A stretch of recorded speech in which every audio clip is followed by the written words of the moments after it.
Imagine walking through the doors of a $73 million fortress built with the precision of military engineering and the confidence of political promise.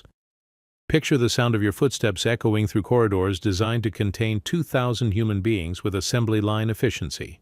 Feel the weight of reinforced concrete walls 8 inches thick, designed to last 50 years and contain whatever chaos might arise within.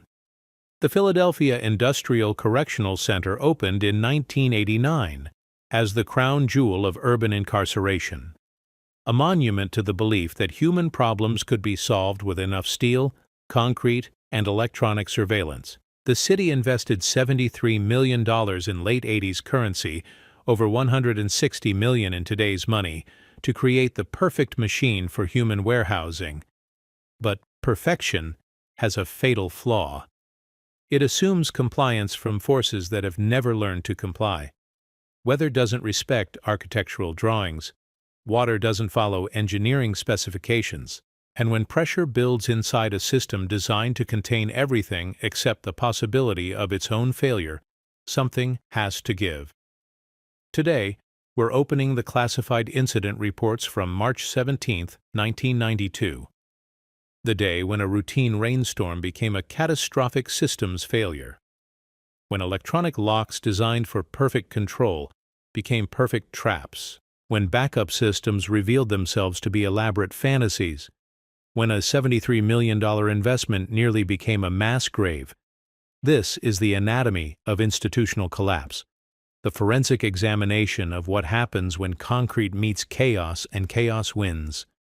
Join me as we reconstruct the 72 hours that proved human engineering has limits, and those limits have consequences that echo through generations. If you're fascinated by the hidden mechanics of institutional failure, by the gap between political promise and engineering reality, this community is for you.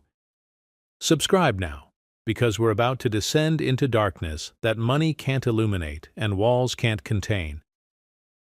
In the dying light of a Philadelphia winter, there stands a monument to a mistake. Concrete and steel, rising from industrial wasteland like a cancer that grew too large to ignore. The Philadelphia Industrial Correctional Center, built for $70 million in the currency of the late 1980s, a sum that balloons to over $160 million in today's money, a fortune poured into the earth to solve a problem that concrete cannot solve. This is the story of how a city tried to engineer human compliance, how architects drew blueprints for containing chaos, how politicians sold the public a vision of order built from reinforced walls and electronic locks, and how pressure, neglect, and the simple weight of human despair proved stronger than any foundation. The prison squats on the horizon like a forgotten fortress, visible only to those who know where to look. From Castor Avenue, through the chain link and razor wire, you can see the guard towers, 4 concrete pillars reaching toward empty sky, positioned not for maximum security but for maximum visibility, a symbol, more than a tool, the kind of architecture that speaks to voters driving past at 60 miles per hour, whispering promises about safety and control. But drive closer, park your car on the cracked asphalt of the visitor lot and feel the weight of 800,000 square feet of reinforced concrete. The walls rise 40 feet from foundation to roofline, broken only by windows no wider than gun slits. The building doesn't breathe. It doesn't bend. It was designed to endure everything except the people it was built to contain. The shape on the horizon tells a story older than its cornerstone. This is what happens when a city decides to warehouse its problems. When human complexity gets reduced to a question of square footage and bed counts. When politicians convince themselves that distance equals solution, that if you can't see the cage from the courthouse steps, somehow the birds inside aren't singing. Before the first shovel broke ground, before the first concrete truck arrived, there was land. 73 acres of industrial wasteland in northeast Philadelphia, tucked between freight rail lines and chemical storage facilities. Land cheap enough to be expendable, isolated enough to be forgotten. The perfect place to bury a problem. The soil reports told a story that should have been a warning. Clay-heavy earth with poor drainage, groundwater that pooled in low spots during heavy rain, contamination from decades of industrial use requiring environmental mitigation that would add millions to the construction budget. But the land was available, and availability trumped suitability in a city already straining under the weight of an overcrowded jail system. The early surveys revealed what anyone walking the site could see: water collected everywhere, in abandoned foundations, in tire ruts left by heavy machinery, in the natural depression that would become the prison's main courtyard. Engineers flagged the moisture risk in memo after memo, recommending extensive drainage systems and waterproofing that would extend the construction timeline by 18 months. The recommendations were filed under Phase 2, future improvements, someday investments, the kind of promises that disappear when budgets tighten and deadlines loom. The prison would be built on schedule, with or without adequate drainage. Phase 2 could wait until the money materialized. It never did. The water would find its way eventually into basement storage areas that would flood every spring, into utility tunnels that would require constant pumping, into the foundation itself, where freeze-thaw cycles would crack the concrete from the inside, one winter at a time. The building was wounded before it was born, hobbled by a decision to save money that would cost millions in repairs over the decades to come. But in 1987, as surveyors marked the boundaries and architects refined their plans, the future seemed manageable. Philadelphia had a problem, and problems could be solved with enough concrete and political will. The water would be someone else's problem, dealt with by someone else's budget in someone else's administration. The political moment arrived like a fever breaking. Federal courts had threatened to close Philadelphia's oldest jail facilities, citing overcrowding so severe it violated the constitutional prohibition against cruel and unusual punishment. Cells designed for 2 inmates housed 4. Corridors built for orderly movement became scenes of daily chaos as staff struggled to maintain even basic security protocols. Mayor Wilson Goode faced a choice that would define his legacy: build new capacity or release prisoners by court order. For a city already struggling with rising crime rates, the political calculus was simple. Voters might forgive overruns and delays, but they would not forgive a mayor who opened the jail doors. The solution emerged from committee meetings and consultant reports with the inevitability of policy momentum. A new facility, modern, efficient, large enough to relieve pressure on the existing system while providing room for future growth. The Philadelphia Industrial Correctional Center would be the crown jewel of the city's correctional expansion, a facility that would serve as a model for urban incarceration across the nation. The early budget projections seemed almost modest: $45 million for construction, another $10 million for site preparation and utilities, $5 million for security equipment and furnishing, $60 million total, spread across 3 fiscal years to minimize the annual budget impact. A significant investment, but one that would pay dividends in reduced crowding, improved safety, and operational efficiency. But budgets are living documents, and living documents evolve. Steel prices rose. Environmental remediation costs ballooned. Security requirements expanded as consultants recommended upgrades to electronic surveillance and access control systems. The modest $60 million became an ambitious $70 million, then an eye-watering $85 million by the time the final contracts were signed. City council members who had supported the project began asking uncomfortable questions. How had a straightforward construction project become one of the most expensive public works initiatives in Philadelphia history? Where was the oversight that should have caught these overruns before they metastasized? Who would be held accountable if the facility failed to deliver its promised benefits? The answers, when they came, carried the hollow ring of bureaucratic inevitability. Costs had risen, but so had the scope and quality of the facility. Overruns were regrettable but unavoidable given the complex requirements of modern correctional architecture.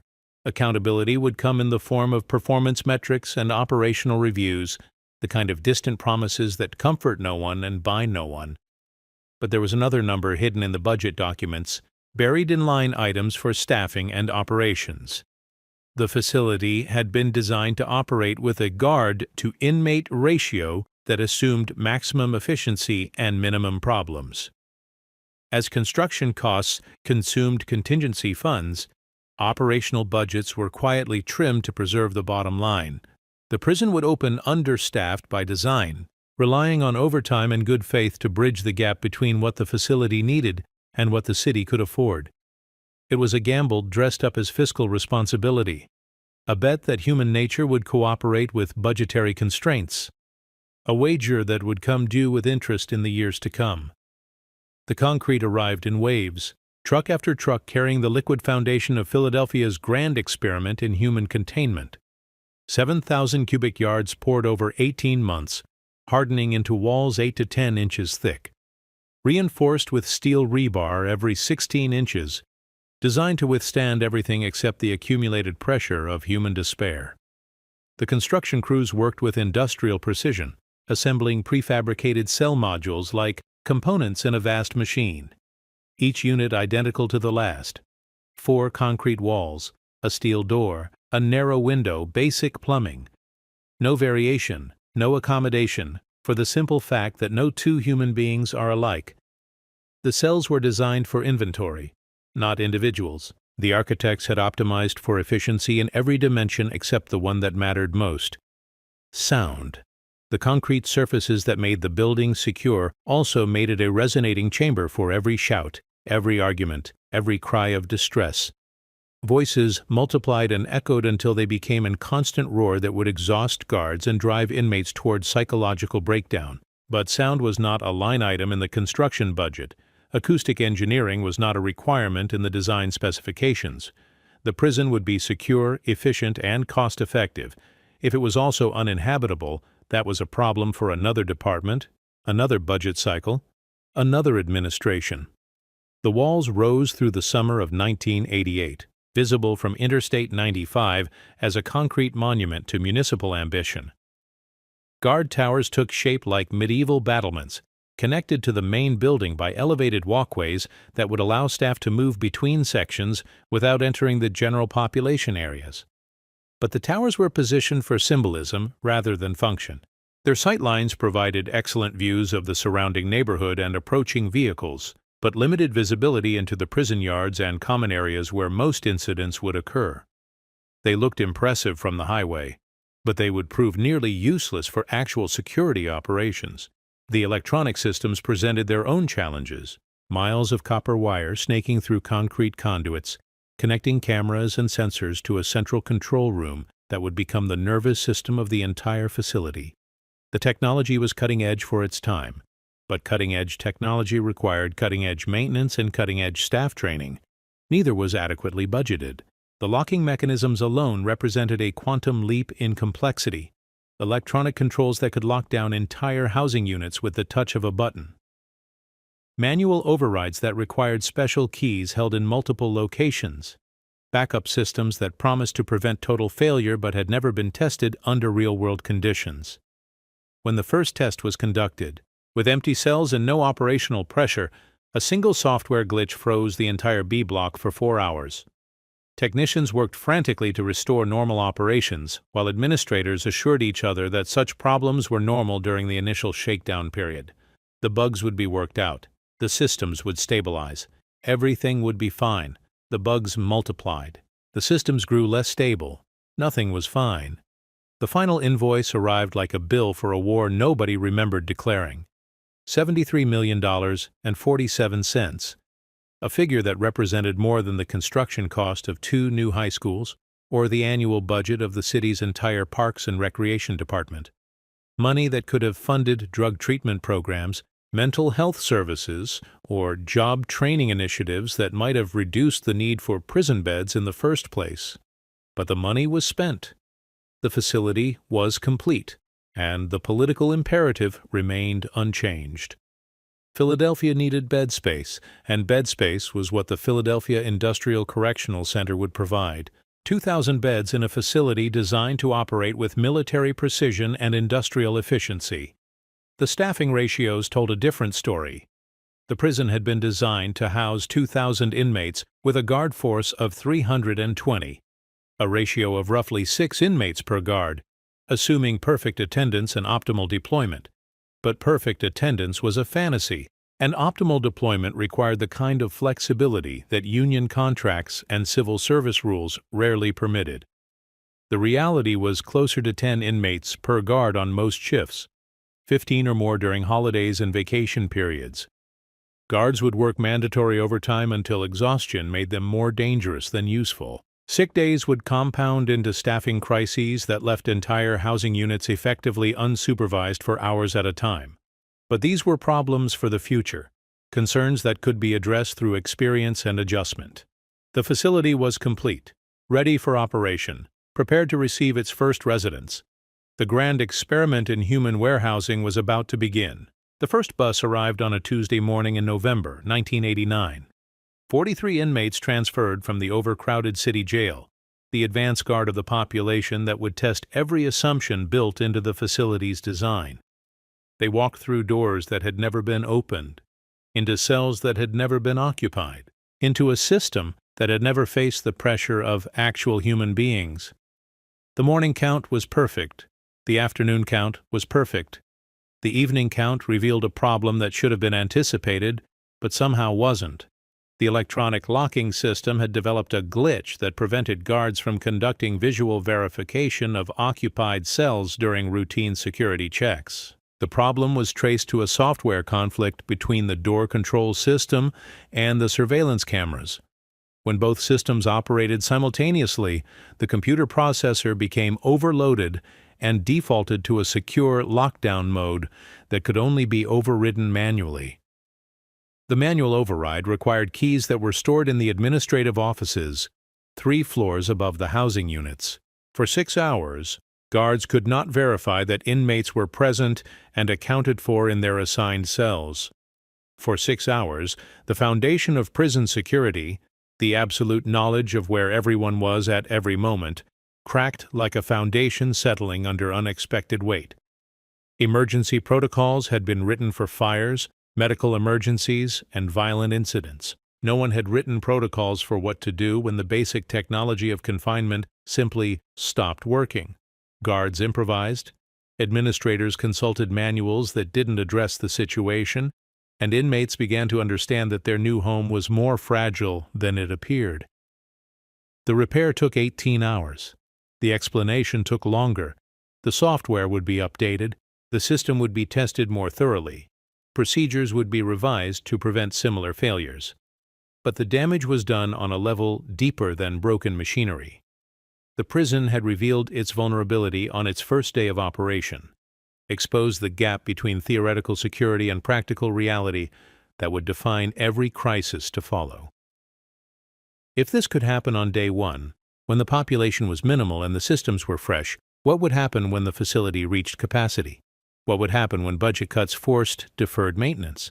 What would happen when the inevitable pressures of institutional life began to test every system, every procedure, every assumption built into the facility's design? The questions hung in the air like smoke from an electrical fire, acrid and persistent.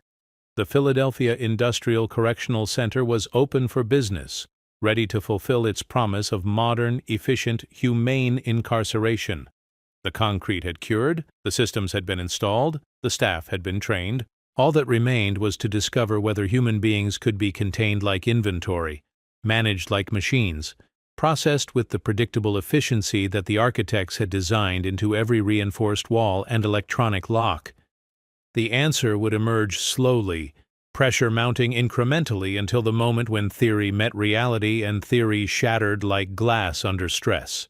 But that moment was still in the future, hidden behind the daily routine of counts and movements, meal distribution, and cell searches, the mundane mechanics of human warehousing that would define life inside Philadelphia's monument to the faith that concrete could solve the chaos of the human condition. The schedule became scripture. 4:30 in the morning. The lights blazed on with the authority of industrial timekeeping. No sunrise, no gradual awakening, just the harsh fluorescent declaration that another day of managed existence had begun. Count time, the first sacrament of institutional control. Guards moved through corridors with clipboards and radios, verifying that warm bodies matched cold numbers on their daily rosters. 2,000 human beings reduced to data points, present or absent, compliant or problematic, alive or requiring medical attention.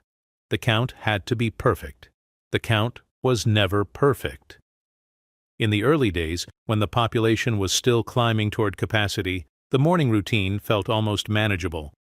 Guards had time to observe, to notice when someone seemed agitated or withdrawn. Conversations happened. Small accommodations were made. The system operated with something approaching humanity. But efficiency demanded standardization, and standardization demanded speed. As the beds filled and the pressure mounted, the morning count became a race against time. Guards learned to see numbers instead of faces, to process bodies instead of recognizing individuals. The schedule became a master more demanding than any warden, more inflexible than any regulation. 6:15 brought breakfast. Industrial portions of institutional food served on compartmentalized trays through slots in steel doors. The kitchen had been designed to feed 2,000 people with assembly line precision, and assembly line precision was exactly what it delivered. Calories and nutrients calculated to sustain life without encouraging satisfaction. Food that filled stomachs without feeding souls. The dining areas could accommodate only 600 inmates at a time, so meals were served in shifts that stretched across 2 hours. Guards escorted groups through corridors that had been designed as efficiency thoroughfares but functioned as bottlenecks. 2 minutes late at any point in the sequence, and the entire schedule backed up like water behind a dam. The corridors themselves told the story of mismatched priorities. Wide enough for normal movement, too narrow for emergency response, long enough to maximize space efficiency, too long for effective supervision. The architects had optimized for square footage per dollar while creating sightlines that left guards blind to everything except the 20 feet directly in front of them. A single corridor stretched 400 feet from the housing units to the dining area, 400 feet of concrete tunnel with alcoves and doorways that created shadows even under full lighting, 400 feet where anything could happen in the dead zones between security cameras, where guards walking alone could find themselves outnumbered and isolated. The cameras themselves represented the triumph of theory over practice. Hundreds of electronic eyes mounted at strategic intervals, feeding images to monitors in a central control room where a single operator tried to watch 16 screens simultaneously. The technology promised total surveillance, but total surveillance required total attention, and total attention was beyond human capacity. The camera operator learned to scan rather than observe, to look for obvious problems rather than subtle warning signs. A fight in progress would be spotted and reported. The tension that preceded the fight, the gathering of allies, the exchange of threats that set the stage for violence, these passed unnoticed in the endless stream of electronic images. But the cameras served another purpose beyond actual security. They created the illusion of oversight, the psychological pressure of constant observation that was supposed to modify behavior through the mere possibility of being watched. Inmates understood quickly that the cameras saw everything and nothing, recorded constantly but revealed little. The panopticon had become mere theater. Movement time followed breakfast with military precision. 2,000 people flowing through corridors designed to handle half that number in optimal conditions. The schedule allowed 12 minutes for inmates to travel from their cells to work assignments, educational programs, or recreational activities. 12 minutes that assumed perfect compliance, ideal conditions, and the kind of cooperation that exists only in theoretical models. Reality delivered delays, locked doors that wouldn't open on schedule, medical emergencies that blocked corridors, equipment failures that stranded groups between destinations, arguments that escalated into confrontations requiring security response. The 12-minute window became 15, then 20, then whatever it took to avoid a complete breakdown of the daily routine. Guards began cutting corners to maintain the schedule, skipping mandatory searches that slowed movement, allowing larger groups to travel together even when regulations specified smaller numbers, overlooking minor infractions that would have required paperwork and investigation. The pursuit of efficiency was corrupting the very procedures designed to maintain security. The work assignments revealed another mismatch between design and reality. The facility included workshops for light manufacturing, a kitchen that required food service workers, a laundry that processed linens for the entire complex, and maintenance crews responsible for keeping the physical plant operational. Meaningful work that could provide skills training and productive activity for inmates serving long sentences. But meaningful work required supervision, and supervision required staff time that was increasingly unavailable. As guard positions remained unfilled due to budget constraints, work programs operated with skeleton crews. Workshops that had been designed to employ 150 inmates operated with 30. The kitchen ran with half its intended staff. The laundry processed twice as much material as originally planned, with no increase in workforce.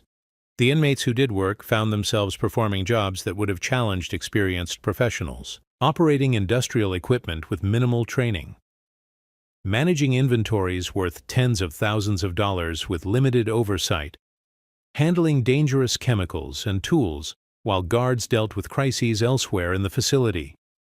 Accidents became inevitable, equipment failures that could have been prevented with proper maintenance, injuries that resulted from inadequate training, thefts that occurred when supervision was stretched too thin. Each incident generated paperwork that consumed more staff time, creating a cycle of crisis management that left even less time for routine operations. The educational programs suffered similar degradation. Classrooms designed for literacy training and vocational instruction became holding areas for inmates who couldn't be accommodated in other activities. Teachers struggled to maintain lesson plans when their students changed daily based on security considerations rather than educational needs. The library, proudly featured in the original architectural plans, became a storage area for surplus furniture and broken equipment. The computer lab never received its promised equipment due to security concerns that were never adequately addressed. The vocational training programs that were supposed to prepare inmates for reintegration into society existed primarily on paper and in grant applications. But the most corrosive failure was the one that happened gradually, almost imperceptibly, in the spaces between official procedures and documented protocols. The prison had been designed to operate with clear rules and consistent enforcement, but clear rules required clear communication, and clear communication was the first casualty of chronic understaffing. Guards worked overlapping shifts with different supervisors who interpreted regulations differently. Day shift procedures conflicted with evening shift practices. Weekend operations bore little resemblance to weekday routines. Inmates learned to navigate a system where the rules changed depending on who was working, when they were working, and how much stress they were under. Consistency became a luxury that the facility couldn't afford. Flexibility became a necessity that undermined institutional authority. The clear lines of command and control that looked so rational on organizational charts dissolved into a maze of ad hoc decisions and temporary solutions that satisfied no one and solved nothing permanently. The mental health services revealed the most profound gap between promise and performance. The facility had been designed with specialized housing for inmates requiring psychiatric care, a medical wing staffed by licensed professionals, and treatment programs that would address the underlying issues that contributed to criminal behavior. The reality was a handful of cells designated for psychiatric observation, staffed by guards with minimal mental health training.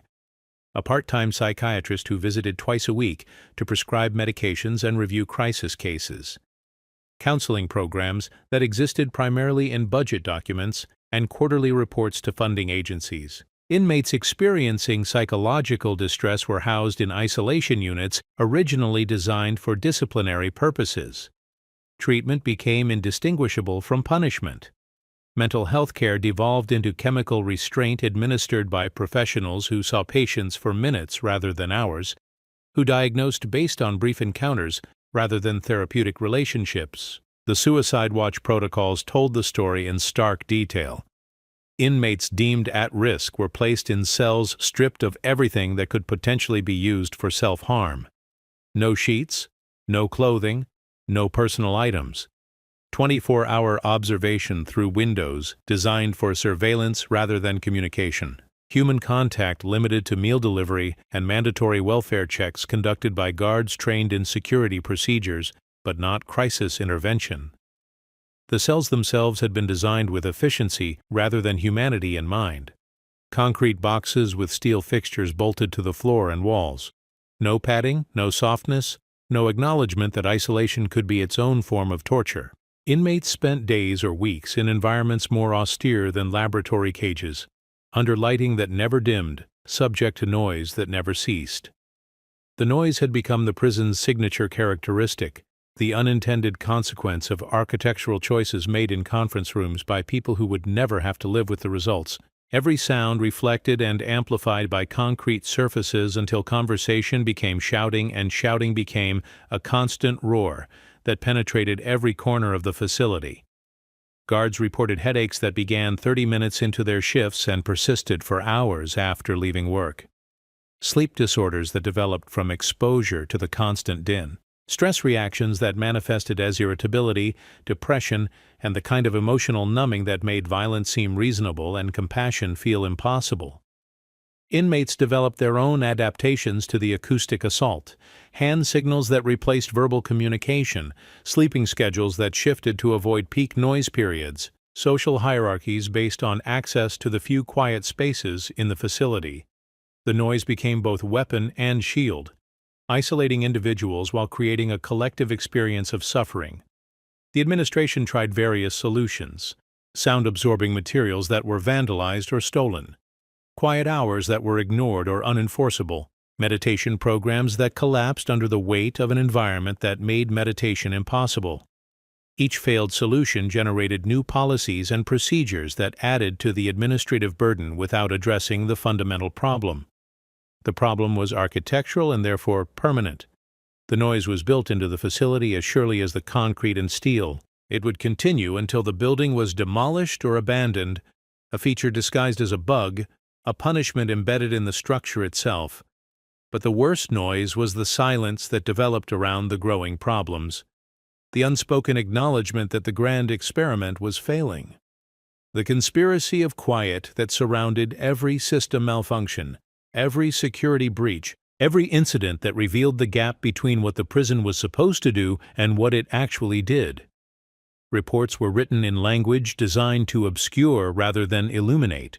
Problems became challenges. Failures became learning opportunities. Crisis became the new normal, accepted and accommodated until emergency operations were indistinguishable from standard procedures. The maintenance logs told the true story, buried in technical language and bureaucratic euphemism. Locks that stuck and were marked for repair but never fixed. Lighting systems that failed and were replaced with temporary solutions that became permanent fixtures. Plumbing problems that cascaded through multiple housing units while repair crews addressed more visible issues in administrative areas. The infrastructure was aging faster than predicted, stressed by operational demands that exceeded design specifications. The building had been engineered for normal wear under ideal conditions, but ideal conditions had never existed. Normal wear had been replaced by constant stress that found every weakness in every system and exploited it with relentless efficiency. Water damage from the inadequate drainage that had been flagged during construction spread through basement storage areas and utility tunnels. Electrical systems corroded in the persistent moisture. Concrete began to crack as freeze-thaw cycles worked their way through foundations that had never been properly sealed. The building was eating itself from the inside, one system failure at a time, while staff struggled to maintain the illusion of operational control. The prison that had been designed to last 50 years was showing critical stress after 5. The infrastructure that was supposed to contain human chaos was being destroyed by the simple presence of human beings. But the most dangerous deterioration was happening in the spaces between official recognition and unofficial reality, the growing distance between what administrators reported and what staff experienced. The increasing gap between what the public believed and what actually happened behind walls that had been designed to hide as much as they contained. The Philadelphia Industrial Correctional Center was becoming a monument to institutional failure, a concrete testimony to the limits of architectural solutions to human problems. But it was also becoming something more dangerous than a failed experiment. It was becoming a pressure vessel, with hairline cracks that were spreading faster than they could be repaired, containing forces that grew stronger with every passing day. The spark came without warning on a Tuesday in March, exactly as emergency planners had feared and exactly as they had failed to prepare for. Unit C7, second shift, 40 minutes before the evening meal count. A routine cell search that discovered contraband. A routine confrontation that escalated beyond routine boundaries. A routine security response that revealed how fragile routine had become. Officer Martinez had worked corrections for 8 years, long enough to recognize the signs of brewing trouble, but not long enough to predict when trouble would boil over. The cell search had uncovered a sharpened piece of metal, fashioned from a broken bed frame and wrapped with torn fabric to create a handle. Standard contraband in any prison, the kind of discovery that should have triggered standard procedures. But standard procedures assumed standard conditions, and conditions in C7 had been anything but standard for weeks. 3 guards calling in sick during the previous shift had left the housing unit operating with skeleton coverage. A broken door lock had confined inmates to cells for an extra 4 hours the day before. The air circulation system had failed over the weekend, leaving the unit stifling in its own accumulated heat and humidity. When Martinez called for backup to process the weapons violation, his radio crackled with static from the dead zone that encompassed half the housing unit. The transmission was garbled, incomplete, incomprehensible to the central command post that was monitoring 16 different frequencies simultaneously while coordinating movement throughout the facility. Command requested clarification. Martinez repeated his call. Static answered. The inmate whose cell had been searched began arguing that the weapon wasn't his, had been planted, was evidence of guard harassment that he would report to his lawyer, his family, the media, anyone who would listen to his grievances against a system that had ground him down day after day for the 18 months of his incarceration. Other inmates gathered near their cell doors, watching through reinforced glass as the argument intensified. The corridor acoustics amplified every word, every threat, every escalation in a confrontation that should have been contained but was instead being broadcast throughout the housing unit like a radio drama of institutional breakdown. Martinez felt the situation slipping away from his control. Training manuals had prepared him for violence, but not for this. The slow-motion collapse of authority that happened when procedures met reality and reality won. He reached for his radio again, hoping for clearer transmission, desperate for backup that seemed to exist everywhere except where he needed it most. The radio delivered static and frustration. The backup officers were responding to another incident in Unit B4, where a medical emergency had required immediate attention. The evening shift supervisor was conducting an administrative review that couldn't be interrupted. The day shift supervisor had left early due to a family emergency that had stretched the command structure beyond its capacity to respond effectively. Command Post had received Martinez's call, but couldn't interpret the garbled transmission. Was it a fight in progress? A medical emergency? A routine security check that required no immediate response? The operator, monitoring multiple screens while fielding radio calls from throughout the facility, made a judgment call based on incomplete information and competing priorities. Martinez was told to wait for available backup. Time frame uncertain.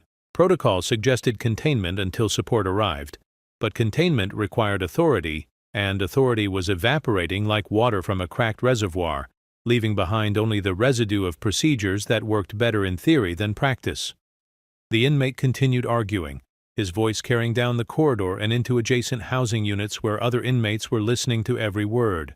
Prison communication networks function more efficiently than prison radio systems, spreading information and misinformation at the speed of rumor, connecting distant parts of the facility through informal channels that no administrator could monitor or control.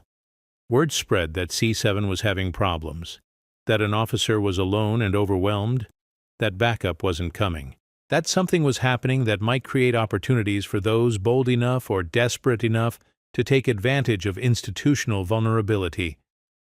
Martinez tried a different approach, attempting to de-escalate through conversation rather than confrontation.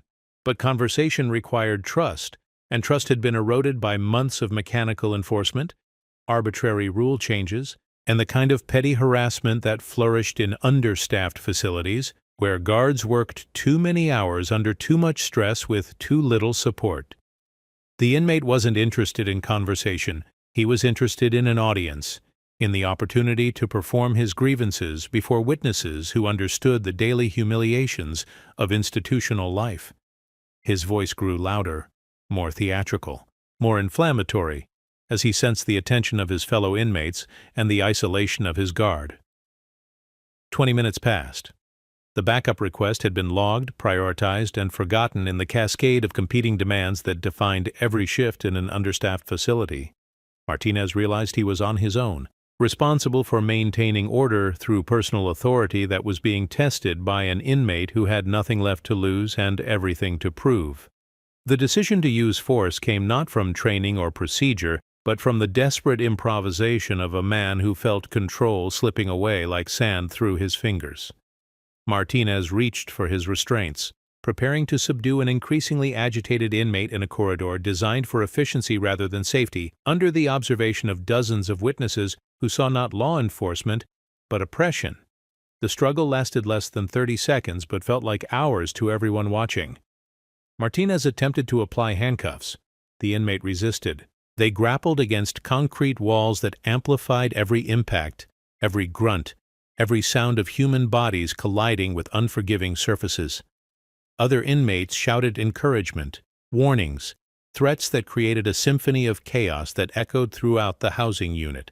Martinez's radio finally delivered a clear transmission, but it carried the wrong message.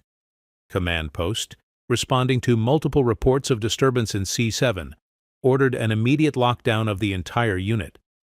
Electronic systems that had never functioned reliably under normal conditions were now expected to perform flawlessly under crisis conditions.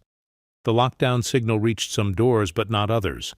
Unit C7 became a patchwork of secured and unsecured areas, with some inmates locked in their cells and others free to move through corridors that should have been empty. The partial lockdown created exactly the kind of security breach that total lockdown was designed to prevent. Inmates who found their doors still unlocked faced a choice that would define the next several hours. Return to their cells and pretend nothing was happening, or step into corridors that had suddenly become spaces of possibility, where the normal rules were suspended and anything might happen. 3 inmates chose possibility over compliance, then 5.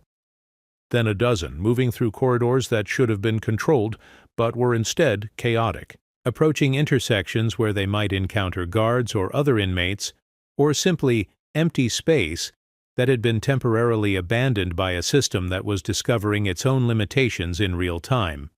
The manual override procedures that should have restored order required keys that were stored in administrative offices 3 levels above the housing units. The same keys that had caused problems during the facility's first day of operation, that had been identified as a security vulnerability in multiple reports, that had never been relocated because relocation required funding, and funding required approval, and approval required acknowledgement that the original design was flawed. Emergency response protocols called for a tactical team that could restore order through superior training and equipment. But the tactical team was a paper organization that existed primarily in budget documents and training manuals. The actual response came from regular guards working overtime who were tired before the crisis began and exhausted by the time they understood what they were facing. The response team, assembled in the administrative area, received a briefing based on incomplete information and prepared to enter Unit C7 with equipment that had been stored in a basement area that flooding had made partially inaccessible. Riot gear sat in water-damaged boxes. Communication equipment functioned intermittently. Body armor was distributed without regard for proper fit or function. The team entered the housing unit 43 minutes after the initial incident, moving through corridors that had been designed for normal traffic but were now potential ambush sites. The architectural features that promoted efficiency during routine operations became tactical disadvantages during emergency response. Blind corners prevented advance observation. Long sight lines created kill zones where outnumbered guards could be overwhelmed. Narrow passages eliminated room for maneuver. The building that had been designed to contain inmates was now containing guards, limiting their options while expanding their vulnerability. The inmates had used their 43 minutes of freedom to explore, to communicate, to organize in ways that would have been impossible under normal circumstances. Prison intelligence networks that usually operated through whispered conversations and passed notes had suddenly gained access to direct communication and physical coordination. Information spread through the facility faster than official reports moved through the chain of command. Inmates in other housing units learned about the situation in C7 before guards in adjacent areas received official notification. The breakdown of communication systems had created an intelligence advantage for the people the systems were supposed to monitor. The response team's arrival triggered a decision point that no training manual had adequately prepared them for. Use force to restore immediate control, risking escalation and injury. Or attempt negotiation that might diffuse tension but could also be perceived as weakness that invited further challenges to institutional authority. The team leader chose force, partly from training and partly from the kind of panic that develops when prepared responses prove inadequate to actual circumstances. The confrontation that followed was less a battle than a collision between competing desperation, guards desperate to restore control, inmates desperate to avoid the punishment that would follow their brief taste of freedom. The violence lasted 11 minutes and left no one unchanged. Guards suffered injuries that would heal. Inmates received punishment that would linger for years.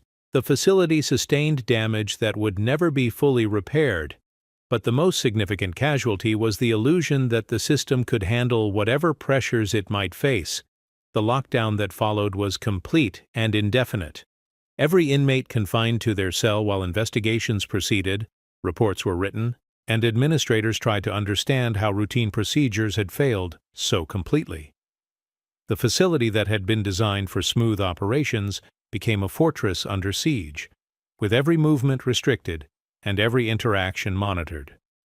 But lockdown was its own form of pressure, containing rather than releasing the tension that had caused the original incident. 2,000 people confined in cells designed for short-term occupancy, with no recreation, no work assignments, no programming beyond the basic requirements of feeding and counting bodies that were growing more restless with each passing day. The incident reports filled pages with clinical language that obscured more than it revealed. Mechanical failures were documented, personnel issues were noted, procedural adjustments were recommended, but the fundamental question went unasked and therefore unanswered. What happens when a system designed to manage human beings encounters actual human complexity? The answer was emerging in real time, written in broken equipment and overtime budgets, in stress-related sick leave and early retirements, in the growing distance between official procedures and daily improvisation. The Philadelphia Industrial Correctional Center was discovering that concrete could contain bodies but not spirits, that electronic locks could secure doors but not hearts, that surveillance cameras could record everything while seeing nothing. The pressure was building again, accumulated in small increments during the lockdown that was supposed to restore order but was instead creating new sources of instability. The next incident was already forming in the spaces between official recognition and unofficial reality, waiting for the next moment when routine procedures would meet exceptional circumstances and reveal again how fragile the entire enterprise had become. The weather turned against the city like a vindictive god. March rain in Philadelphia, arriving with the persistence of a memory that refuses to fade, carrying all the accumulated pollution of a winter spent burning coal and oil in a city that had never learned to breathe clean. The storm system moved in from the southwest, heavy with moisture and malice, ready to test every weakness that human engineering had built into the landscape. The rain began at 11:15 on Wednesday morning, drumming against the reinforced windows of the Philadelphia Industrial Correctional Center with the rhythm of automatic weapons fire. Light drops at first, then steady precipitation, then the kind of downpour that overwhelms drainage systems designed by optimists and maintained by budget-conscious administrators who had never seen what water can do when it finds a flaw. The roof of Unit C7 had been leaking for 8 months. Small drips at first, barely noticeable except for the rust stains they left on concrete that had once been pristine white. Maintenance requests had been filed, prioritized, and deferred as more urgent problems consumed the limited resources available for keeping a deteriorating facility operational. The leak had grown from drip to trickle to stream, as freeze-thaw cycles worked their patient destruction on mortar joints that had been installed with more concern for speed than longevity. By March, the stream had become a waterfall that cascaded through 3 levels of the facility, carrying with it the accumulated debris of months of neglect. The water found its way into electrical conduits that had been routed through the shortest available path, rather than the safest, into junction boxes that had been sealed with materials never intended for long-term moisture exposure, into circuit breakers that had been installed 20 years earlier by contractors who had never imagined they would still be functioning decades beyond their design life. At 1:17, the main electrical panel for units C7 through C12 shorted in a shower of sparks that briefly illuminated the basement maintenance area before plunging it into darkness. Emergency lighting kicked in, then failed as backup systems that had never been properly tested encountered their first real emergency. 6 housing units housing 1,200 inmates suddenly lost power, communications, and electronic security systems. The darkness was absolute.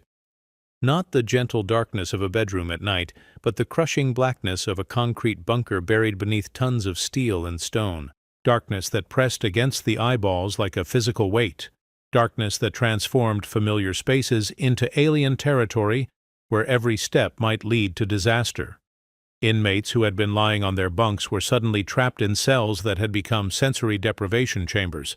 The electronic locks that secured their doors required electrical power to operate, and electrical power had just become a memory. The manual override systems required keys that were stored 3 floors above in administrative offices that were themselves without power. Guards on duty in the affected units found themselves prisoners of their own security systems. The same electronic locks that kept inmates contained now kept guards trapped in corridors that had become maze-like in the absence of artificial illumination. The radio system that connected them to command post had gone silent when the main transmitter lost power. Emergency protocols called for immediate lockdown of all affected units, but lockdown was impossible when the electronic systems that controlled the locks were no longer functional. Manual procedures required lighting that wasn't available and keys that weren't accessible. The carefully planned responses to emergency situations had never accounted for total system failure. The first sounds to emerge from the darkness were voices calling for help. Guards trying to communicate with supervisors who couldn't hear them, inmates calling to guards who couldn't reach them, human voices echoing through concrete corridors that amplified sound while destroying meaning, turning urgent communication into an indecipherable chorus of confusion and fear. Command Post received scattered reports through backup radio channels that functioned intermittently when atmospheric conditions allowed clear transmission. Units C7 through C12 were experiencing electrical problems. The extent of the outage was unclear. Response teams were being assembled. Backup generators were being started. Everything possible was being done to restore normal operations. But everything possible wasn't enough. The backup generators had been installed in the same basement area that was now flooded with rainwater, carrying years of accumulated sediment and debris.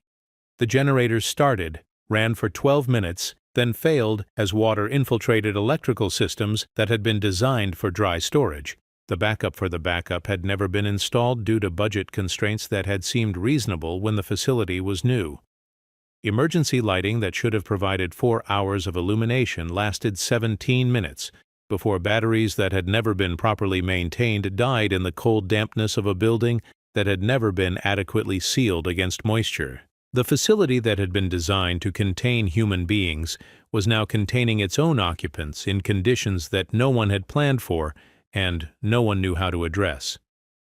Maintenance crews tried to reach the affected areas but found their access routes blocked by flooding that had turned stairwells into waterfalls and corridors into streams. The drainage systems that should have handled even heavy rainfall had been overwhelmed by the combination of seasonal runoff and institutional neglect that left storm drains clogged with debris and vegetation.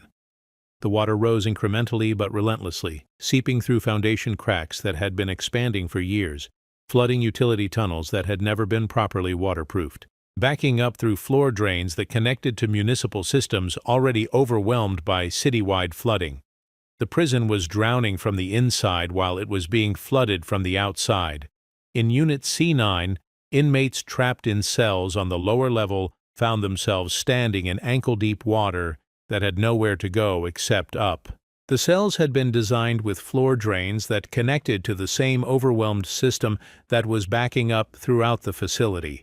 Water that should have drained away was instead rising like a slow-motion tide.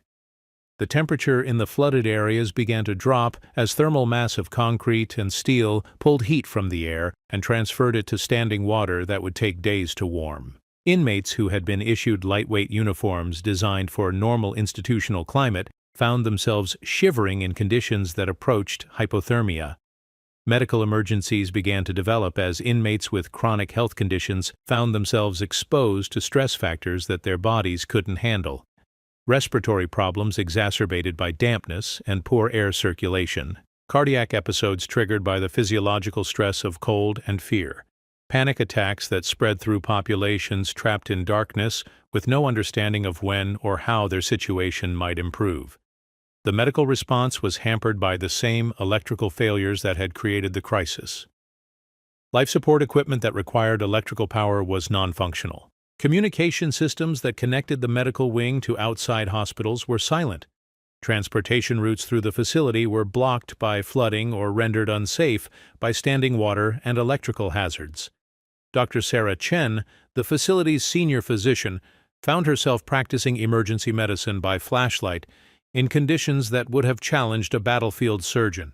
Treating patients she couldn't properly examine with equipment that might or might not be functional, making life and death decisions based on incomplete information and dwindling medical supplies. The psychiatric ward presented special challenges as inmates being treated for severe mental illness found themselves thrust into sensory conditions that would have been torturous for healthy individuals. Isolation that was normally structured and monitored became abandonment. Medication schedules that required precise timing became impossible to maintain. Treatment became survival. Outside the walls, Philadelphia Fire Department rescue teams assembled equipment for what appeared to be a major emergency response, but they were hampered by the same storm that had created the crisis. Flooded streets blocked access routes. Emergency vehicles broke down in standing water that had overwhelmed municipal drainage systems. Communication between responding agencies was sporadic and unreliable. The storm that was destroying the prison was also paralyzing the city's ability to respond to the destruction. Fire stations were flooded. Police precincts were operating on emergency power. Hospitals were dealing with their own infrastructure failures while preparing to receive casualties from situations they didn't fully understand. Mayor Richardson convened an emergency command post in City Hall, but information from the prison was fragmentary and contradictory. Initial reports suggested a localized electrical problem. Later reports indicated flooding. The most recent reports described conditions that seemed impossible in a modern correctional facility operated by professional staff according to established protocols. The State Department of Corrections dispatched emergency response teams from facilities across Pennsylvania, but the teams couldn't reach the prison through floodwaters that had turned major highways into impassable rivers. Helicopters couldn't land due to weather conditions that grounded all aircraft except emergency medical flights operating under extreme risk protocols. The Philadelphia Industrial Correctional Center was cut off from outside assistance at exactly the moment when outside assistance became critically necessary. The facility that had been designed to be self-sufficient was discovering what self-sufficiency meant when all systems failed simultaneously and no backup plans could address the cascading failures that were multiplying faster than solutions could be implemented. Inside the darkened units, time lost all meaning. Inmates who normally lived by schedules measured in minutes found themselves in spaces where clocks had stopped and routine had been replaced by chaos. The structure of institutional life that had defined their existence for months or years had suddenly vanished, leaving them in a void that human psychology was not equipped to handle. Some inmates retreated into silence, withdrawing into whatever mental space could provide refuge from circumstances beyond their understanding or control. Others became hypervigilant, listening to every sound for clues about what was happening and what might happen next. The absence of information created a vacuum that fear and speculation rushed to fill. Prison communication networks that normally operated through whispered conversations and passed notes suddenly gained new importance as the only reliable source of information in a situation where official channels had failed. Rumors spread faster than facts because rumors required no verification and facts were unavailable from authoritative sources. The rumors painted pictures of complete institutional collapse. Guards abandoning their posts, administration evacuating the facility, outside authorities preparing to let the prisoners drown rather than risk personnel in a rescue attempt. The rumors were false, but they felt true in circumstances where truth had become indistinguishable from terror. Guards trapped in the affected units faced their own psychological challenges as they struggled to maintain authority in situations where their authority had become meaningless. Training that emphasized control and containment provided no guidance for circumstances where control was impossible and containment had become a trap for guards as much as inmates. Officer Williams, a 12-year veteran of correctional work, found himself leading 11 other guards and 43 inmates through conditions that had never been covered in any training manual. No communications with command post, no guidance from supervisors, no protocols for maintaining security when security systems had failed completely. Williams made decisions based on intuition and experience rather than regulation and procedure.